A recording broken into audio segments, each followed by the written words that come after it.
بسم الله الرحمن الرحيم. انا لما بسمع كلمه الحوار الوطني بعرف ان ده المقصود بها الفشل الوطني. لان لو هو احنا ناجحين، طب احنا بقالنا 10 سنين ماشيين وعمالين نحتفل وعمالين نزغرط وعمالين يا سلام ويا سلام يا سلام يا سلام يا سلام. طب اشمعنى دلوقتي الحوار الوطني؟ ليه مع الحوار؟ ليه يعني ايه لازمته الحوار الوطني؟ ما دام كل حاجه ماشيه. الله، لو الشركه حلوه والاداره حلوه وكل حاجه حلوه، ايه هنتحاور في ايه؟ يعني بيدخل عناصر من خارج دايره الحكم، بيطرح عليها قضايا تفكر فيها وتوجد لها حلول، مع ان في مشاكل. اذا هو فشل وطني. آه، تطلب حاجه اسمها الحوار الوطني.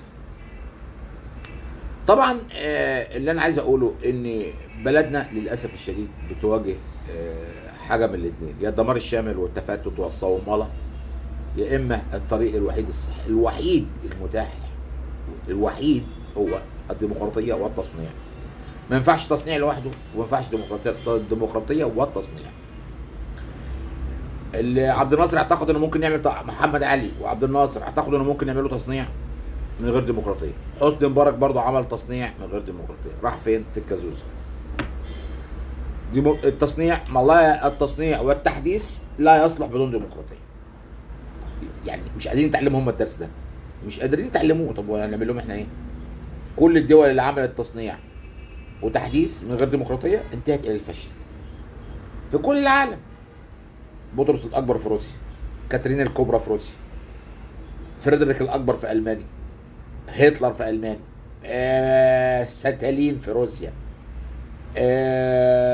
محمد علي، عبد الناصر، حتى حسني مبارك انشا الاف المصانع. راحت فين؟ لان مفيش ديمقراطيه.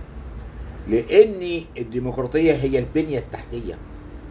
الديمقراطيه هي البنيه التحتيه، بمعنى ان انت اصحاب التجاره والصناعه هم اللي بيديروا البلاد بشكل مباشر او غير مباشر، بشكل ديمقراطي.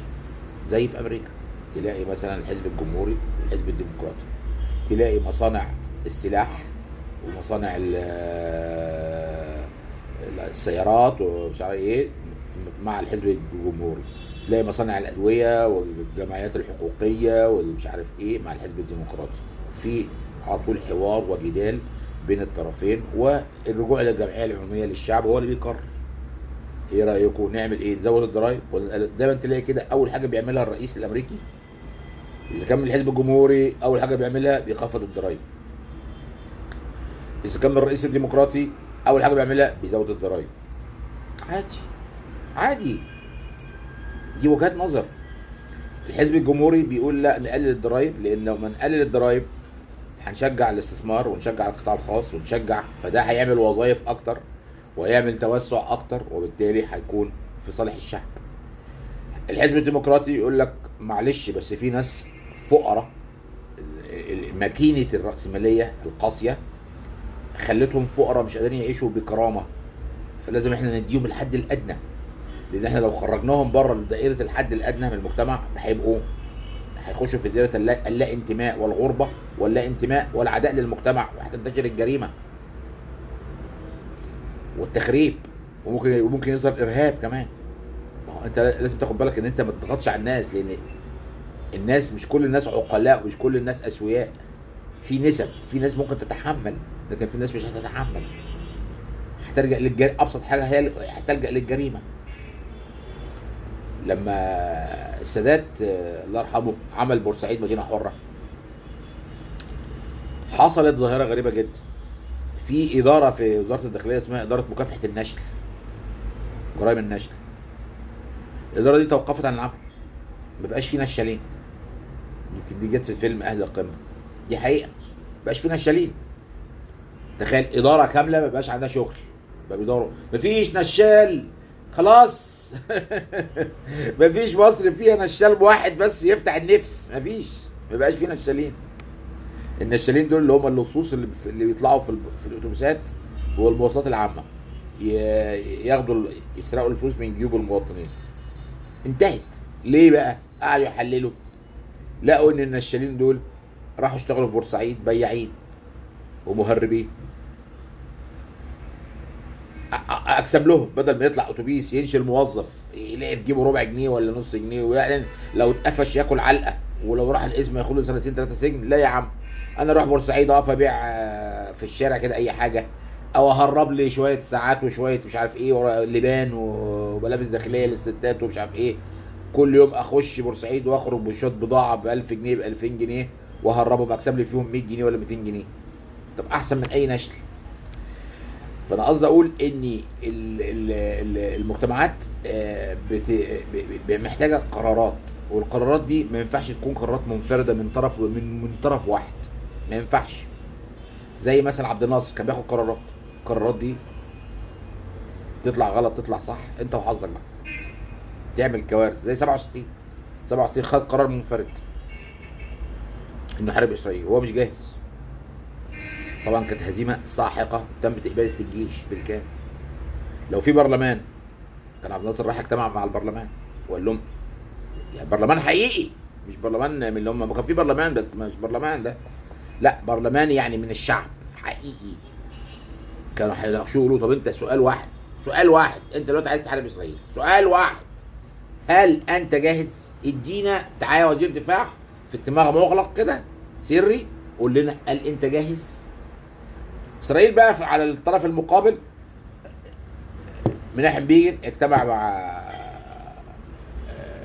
بن جوريون، اكبر زعيمين كانوا اعداء جدا سرا، واتفقوا على الحرب وخلاص يعني اتفقوا على الحرب. احنا عندنا عبد الناصر بدماغه كده ما خدش راي الشعب في حاجه. فطبعا كانت كارثه، مات الاف الجنود من الشعب من ابناء الفلاحين، ولا اهتم. طلع في التلفزيون بربط الكرافته، انا متنحي. متنحي. طب اذا انت بعد ما موتت 100,000 جندي جاي تتنحى؟ ده انت المفروض تنتحر، ترمي نفسك في النيل. المهم فبقول لك الدول في لحظات تاريخيه معينه، يعني الدول العربيه كلها ما عندهاش غير ميه بترول. العراق ومصر والسودان ودول عندهم ميه، والدول الخليج عندها بترول. الميه تركيا واثيوبيا هيوقفوا الميه مع الوقت، لازم، شيء طبيعي. البترول يا هيخلص يا اما العالم هيكتشف حاجات تانية، لان اصبح النهارده الكربون، الانبعاثات البتروليه في العالم اديك شايف الحر اللي احنا فيه، هتبقى كارثه. البترول هيبقى زي الفحم كده، حاجه متخلفه، هتطلع وسائل تانية. اذا الدول العربيه هتفقد مواردها اللي هي عايشه عليها، اللي هي البترول والميه. اذا هتنتهي الدول العربيه خلال 100 سنه على الاكثر، هتنتهي الدول العربيه، هتنتهي. هيحصل ايه ساعتها؟ الاغنياء اللي معاهم فلوس هياخدوا فلوسهم على بره، الحكام هياخدوا فلوسهم على بره، مش هيبقى في البلاد الا غير الناس الغلابه الفقراء، هيبقوا زي الصومال كده، تبقى عصابات وحاجات زي كده. ادي الحكايه دي كلها، هي دي الحكايه. طب الحل ايه اللي عشان تجنب المصير ده؟ ديمقراطيه حقيقيه،